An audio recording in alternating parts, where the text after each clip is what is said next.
Live. Can you turn stuff down?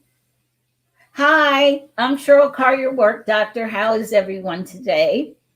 Now that I've survived Snowzilla, this broadcast is going to be short and sweet, but we're going to talk about something that I think is vitally important right now.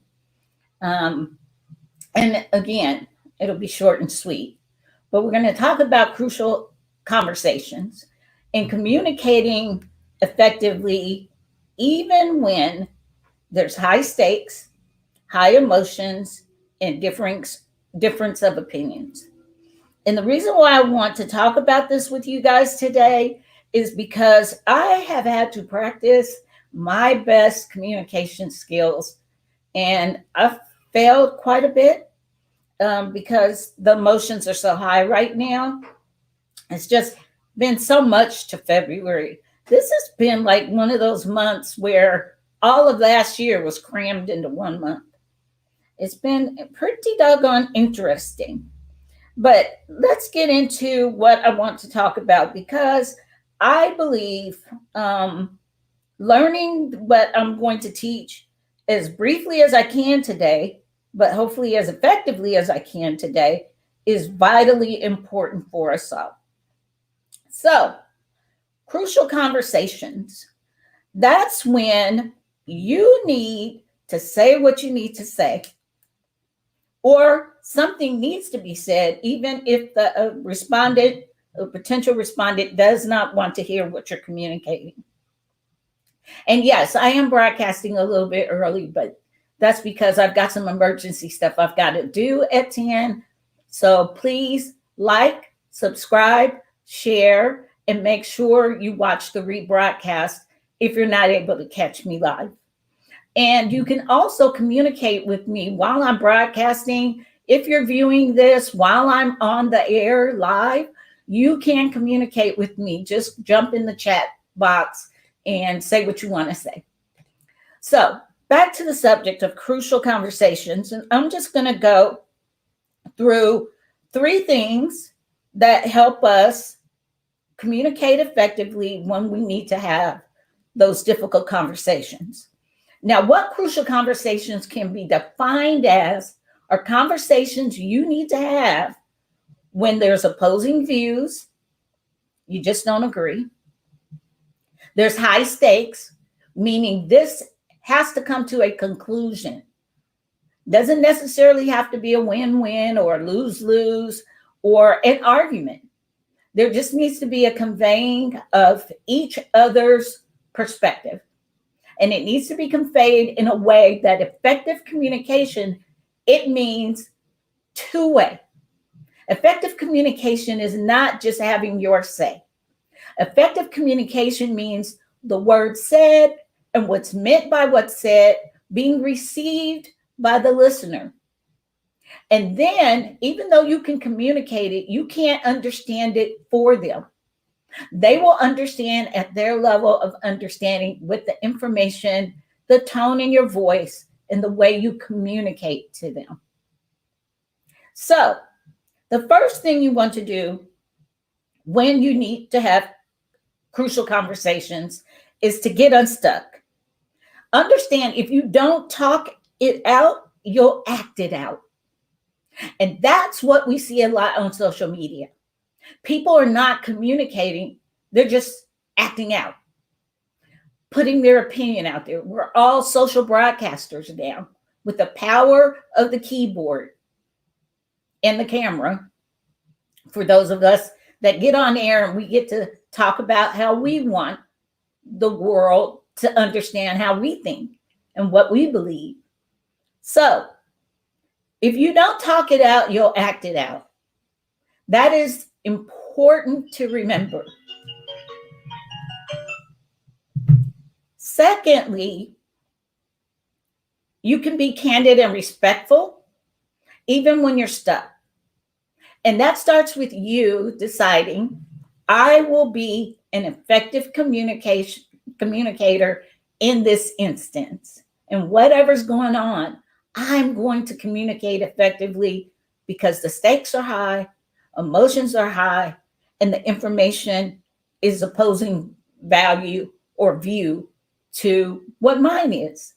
And you need to take that step back and tell yourself these things.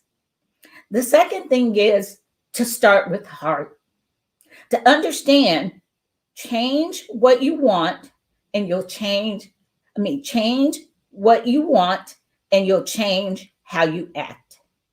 And what that means is focus on what you really want, not what you don't want. Ineffective communication, it's always a good idea to change the negative focus with, I don't want to listen to them, or I don't want to hear what they have to say, or I don't like what they're saying, or I don't agree what they're saying. You're over in an area of negative energy that can't be penetrated very easily. And then I do this with myself. When I feel like I'm repeating what I'm trying to say, I already know I've gotten over into communicating ineffectively. Because if I were communicating effectively the first time I said it, it would have had some meaning. Then I check my tone and I understand, if I change what I want, I'll change how I act. So changing what you want means you focus on, what do you really want out of this conversation? Do you want this person to hear you? Then you got to check your tone. You've got to approach them with some understanding, some empathy, some concern for how they might feel, even if you're in complete disagreement. So focus on what you do want, not what you don't want. Okay? That's number 2. And then the third thing, the most important thing, is to ask yourself a question. Stop, take a breath, and understand if you might have unhealthy motives for this conversation. And what that means is you don't care what the other person endured, feels like, thinks like. All you want is to be heard. And that's never effective communication. You have to start with your heart. You have to take a moment, take a breath, concern yourself with someone other than yourself so you can communicate effectively. Okay? That's the broadcast for today. I wish I could talk longer, but like I said, I just survived Snowzilla, and I have to get outside the house and get some crucial supplies and things that we need. I'm prayerful that everybody is doing fine. We're all Texas strong. We're going to get through this. We're seeing some heroic acts of servitude and people blessing people and reciprocating. We have a great community, even if we don't have great leadership in the state. That's why I live in Texas. So I pray something I said today will motivate you to have crucial conversations. Because one thing that's happened to me in February is I realized the value and the importance of relationship more so than ever, and having those connections.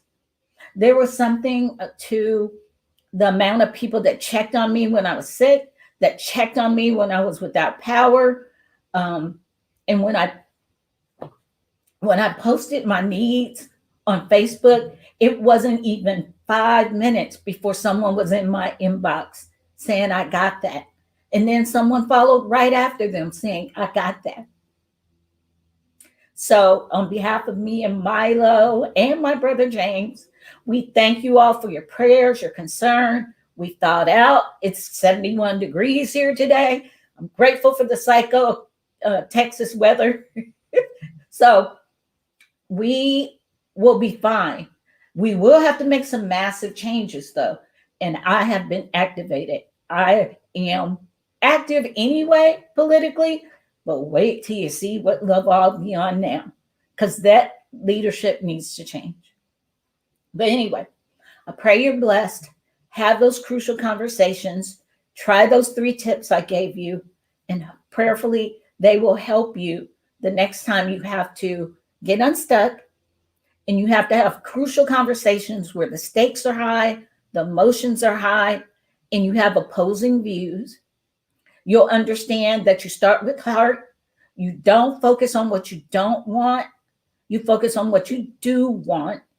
And then you take a deep breath and step back and understand this isn't a win-win all the time. Everything is not a fight.